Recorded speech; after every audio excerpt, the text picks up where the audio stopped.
research lab sits about a mile from where several bombs exploded during the Boston Marathon in 2013. The surviving bomber, Zakhar Tsarnaev of Chechnya, was tried, convicted, and sentenced to death. Now, when a jury has to make the decision between life in prison and the death penalty, they base their decision largely on whether or not the defendant feels remorseful for his actions. Tsarnaev spoke words of apology, but when jurors looked at his face, all they saw was a stone-faced stare. Now, Tsarnaev is guilty. There's no doubt about that. He murdered and maimed innocent people, and I'm not here to debate that. My heart goes out to all the people who suffered. But as a scientist, I have to tell you that jurors do not and cannot detect remorse or any other emotion in anybody ever. Neither can I, and neither can you. And that's because emotions are not what we think they are. They are not universally expressed and recognized. They are not hardwired brain reactions that are uncontrollable. We have misunderstood the nature of emotion for a very long time, and understanding what emotions really are have important consequences for all of us. I have studied emotions as a scientist for the past 25 years, and in my lab, we have probed human faces by measuring electrical signals that cause your facial muscles to contract to make facial expressions. We have scrutinized the human body in emotion. We have analyzed hundreds of physiology studies involving thousands of test subjects. We've scanned hundreds of brains and examined every brain imaging study on emotion that has been published in the past 20 years. And the results of all of this research is overwhelmingly consistent. It may feel to you like your emotions are hardwired and they just trigger and happen to you, but they don't. You might believe that your brain is pre-wired with emotion circuits, that you're born with emotion circuits, but you're not. In fact, none of us in this room have emotion circuits in our brain. In fact, no brain on this planet contains emotion circuits. So what are emotions really? Well, strap on your seatbelt, because emotions are guesses. They are guesses that your brain constructs in the moment where billions of brain cells are working together. And you have more control over those guesses than you might imagine that you do. Now, if that sounds preposterous to you or, kind of crazy, I'm right there with you, because frankly, if I hadn't seen the evidence for myself, decades of evidence for myself, I am fairly sure that I wouldn't believe it either. But the bottom line is that emotions are not built into your brain at birth. They are just built. To see what I mean, have a look at this. Right now, your brain is working like crazy. Your neurons are firing like mad, trying to make meaning out of this so that you see something other than black and white blobs. Your brain is sifting through a lifetime of experience, making thousands of guesses at the same time, weighing the probabilities, trying to answer the question, what is this most like? Not what is it, but what is this most like in my past experience? And this is all happening in the blink of an eye. Now, if your brain is still struggling to find a good match and you still see black and white blobs, then you are in a state called experiential blindness. And I am going to cure you of your blindness. This is my favorite part. Are you ready to be cured? All right, here we go.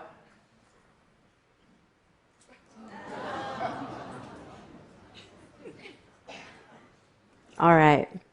So now, many of you see a snake. And why is that? Because as your brain is sifting through your past experience, there's new knowledge there, the knowledge that came from the photograph. And what's really cool is that that knowledge, which you just acquired moments ago, is changing how you experience these blobs right now. So your brain is constructing the image of a snake where there is no snake. And this kind of a hallucination is what neuroscientists like me call predictions. Predictions are basically the way your brain works. It's business as usual for your brain. Predictions are the basis of every experience that you have. They are the basis of every action that you take. In fact, predictions are what allow you to understand the words that I'm speaking as they come out of my mouth. Exactly. Predictions are primal, right? They help us to make sense of the world in a quick and efficient way. So, your brain does not react to the world. Using past experience, your brain predicts and constructs your experience of the world. The way that we see emotions in others are deeply rooted in predictions, right? So to us, it feels like we just look at someone's face and we just read the emotion that's there in their facial expressions the way that we would read words on a page. But actually, under the hood, your brain is predicting. It's using past experience based on similar situations to try to make meaning. This time, you're not making meaning of blobs, you're making meaning of facial movements, like the curl of a lip or the raise of an eyebrow. And that stone-faced stare? Well, that might be someone who is a remorseless killer. But a stone-faced stare might also mean that someone is stoically accepting defeat, which is in fact what Chechen culture prescribes for someone in Dzhokhar Tsarnaev's situation. So the lesson here is that emotions that you seem to detect in other people actually come in part from what's inside your own head. And this is true in the courtroom, but it's also true in the classroom, in the bedroom, and in the boardroom. And so here's my concern. Tech companies, which shall remain nameless, well, maybe not, Google, Facebook, are spending millions of research dollars to build emotion detection systems. And they are fundamentally asking the wrong question because they're trying to detect emotions in the face and the body. But emotions aren't in your face and body. Physical movements have no intrinsic emotional meaning. We have to make them meaningful. A human or something else has to connect them to the context, and that makes them meaningful. That's how we know that, a smile might mean sadness, and a cry might mean happiness, and a stoic, still face might mean that you are angrily plotting the demise of your enemy. Now, if I haven't already, gone out on a limb, I'll just edge out on that limb a little further and tell you that the way that you experience your own emotion is exactly the same process. Your brain is basically making predictions, guesses, that it's constructing in the moment with billions of neurons working together. Now, your brain does come pre-wired to make some feelings. Right? Simple feelings that come from the physiology of your body. So when you're born, you can make feelings like calmness and agitation, excitement, comfort, discomfort. But these simple feelings are not emotions. They're actually with you every waking moment of your life. They are simple summaries of what's going on inside your body, kind of like a barometer. But they have very little detail, and you need that detail to know what to do next. What do you do about these feelings? And so how does your brain give you that detail? Well, that's what predictions are. Predictions link the sensations in your body that give you these simple feelings with what's going on around you in the world so that you know what to do. And sometimes those constructions are emotions. So, for example, if you were to walk into a bakery, your brain might predict that you will encounter the delicious aroma of freshly baked chocolate chip cookies. I know my brain would predict the delicious aroma of freshly baked chocolate cookies, and our brains might cause our stomachs to churn a little bit to prepare for eating those cookies. And if we are correct, if in fact some cookies have just come out of the oven, then our brains will have constructed hunger, and we are prepared to munch down those cookies and digest them in a very efficient way, meaning that we can eat a lot of them, which would be a really good thing. You guys aren't not laughing enough. I'm totally serious. This is really... But here's the thing. That churning stomach, if it occurs in a different situation, it can have a completely different meaning. So if your brain were to predict a churning stomach in, say, a hospital room while you're waiting for test results, then your brain will be constructing dread or worry or anxiety. And it might cause you to maybe wring your hands or take a deep breath or even cry. Right? Same physical sensations, same churning stomach, different experience. And so the lesson here is that emotions which seem to happen to you are actually made by you. You are not at the mercy of mythical emotion circuits which are buried deep inside some ancient part of your brain. You have more control over your emotions than you think you do. I don't mean that you can just snap your fingers and, change how you feel the way that you would change your clothes. But your brain is wired so that if you change the ingredients that your brain uses to make emotion, then you can transform your emotional life. So if you change those ingredients today, you're basically teaching your brain how to predict differently tomorrow. And this is what I call being the architect of your experience. So here's an example. All of us have had a nervous feeling before a test, right? But some people experience crippling anxiety before a test. They have test anxiety. Based on past experiences of taking tests, their brains predict a hammering heartbeat, sweaty hands, so much so that they are unable to actually take the test. They don't perform well, and sometimes they not only fail courses, but they actually might fail college. But here's the thing. A hammering heartbeat is not necessarily anxiety. It could be that your body is preparing to do battle and ace that test. Or, give a talk in front of hundreds of people on a stage where you're being filmed. I'm serious. And research shows that when students learn to make determination, right, this kind of energized determination instead of anxiety, they perform better on tests.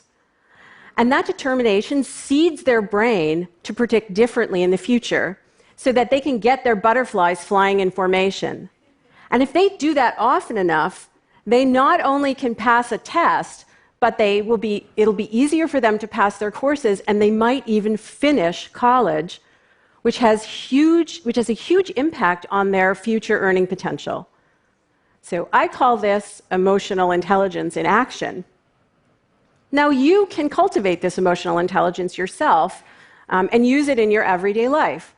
So just, imagine waking up in the morning. I'm sure you've had this experience. I know I have. You wake up in the morning, and as you're emerging into consciousness, you feel this horrible dread, this real wretchedness. And immediately your mind starts to race, right? You start to think about all the crap that you have to do at work and that mountain of email, which you will never dig yourself out of, ever, right? And the phone calls you have to return and that important meeting that you have across town. And you're going to have to fight traffic to get there, which means you're going to be late picking your kids up and your dog is sick. And what are you going to make for dinner? And oh my God, right? What is wrong with your life? What's wrong with my life?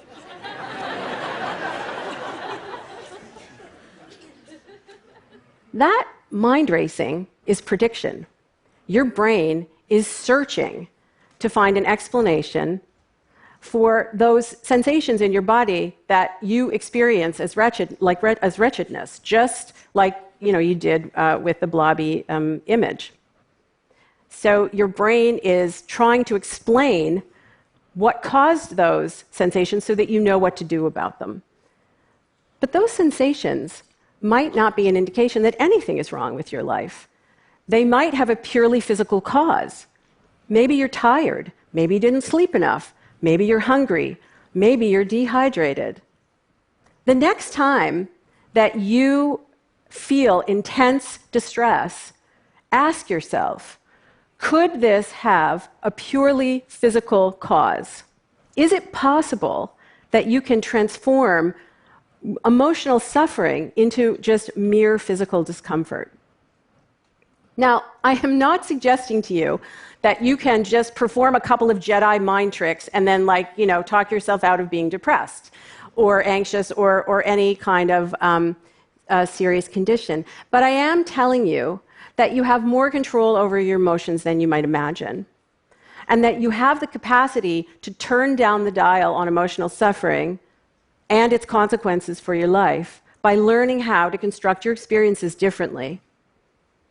And all of us can do this, and with a little practice, we can get really good at it. Like driving. At first, it takes a lot of effort, but eventually, it becomes pretty automatic.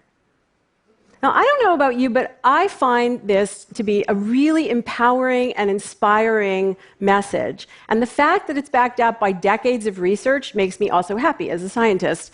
But I have to also warn you that it does come with some fine print, because more control also means more responsibility. If you are not at the mercy of mythical emotion circuits, which are buried deep inside your brain somewhere and which trigger automatically, then who's responsible?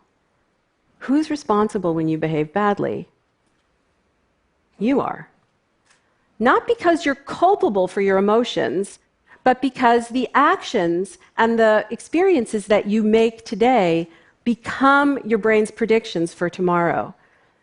Sometimes we are responsible for something not because we're to blame, but because we're the only ones who can change it. Now, responsibility is a big word.